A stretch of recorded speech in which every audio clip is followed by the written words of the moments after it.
ছুটির দিনে বেরিয়ে পড়াটা আমার কাছে বরাবরই নর্মাল ব্যাপার, তাই রবিবার দুপুরে বেরিয়ে পড়লাম ফ্যামিলির সাথে। তো আমরা কোথায় যাচ্ছি সেটা তো পরে জানাবো। বর্ধমান ইউনিভার্সিটির রাস্তা ধরেই আমরা প্রথমে যাত্রা শুরু করলাম। সবাই যেন আজ ছিল শ্রাবণ মাসের লাস্ট সোমবার, তাই রাস্তা দেখি কত শিবভক্ত মানুষের ঢল। ফাইনালি আমরা চলে এলাম সেই কঙ্কালেশ্বরী কালী মন্দিরে। এটা ছিল বর্ধমানের একদম প্রাচীন সেই কালী মন্দির, যেটা আমি ছোটবেলা থেকেই দেখে আসি। আর এর পাশেই রয়েছে সুন্দর একটি বৃদ্ধাশ্রম। শুনেছি এখানে নাকি 10 টাকার মায়ের অন্নভোগ খাওয়ানো হয়, তবে টিকিট কাটতে হয় আগের দিন। সেখানে গিয়েই প্রথমেই মায়ের দর্শন করে নিলাম, তারপর চলে গেলাম সেই খাবারের জায়গায়। আর গিয়ে দেখি কত লাইন। ফাইনালি লাইন শেষ করে আমরা ঢুকে পড়লাম সেই জায়গায় যেখানে খাওয়ানো হয়।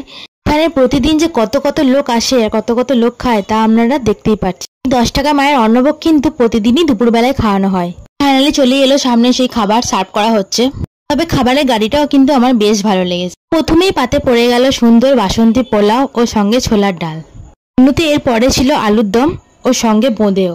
এখানকার খাবারগুলো ছিল খুবই সুস্বাদু, একদম আনলিমিটেড। 10 টাকায় আমরা আনলিমিটেড খেতে পারবেন। আমি তো চলে এলাম, তো আপনারা কবে আসছেন অবশ্যই কমেন্ট সেকশনে জানাবেন। অ্যাড্রেস হলো বর্ধমানের রথতলায়। তবে এখানে একটি সিস্টেম হলো নিজের থালা আপনাকে নিজেকেই ধুতে হবে। আজকের মিনি ব্লগ এইটুকুই, টাটা।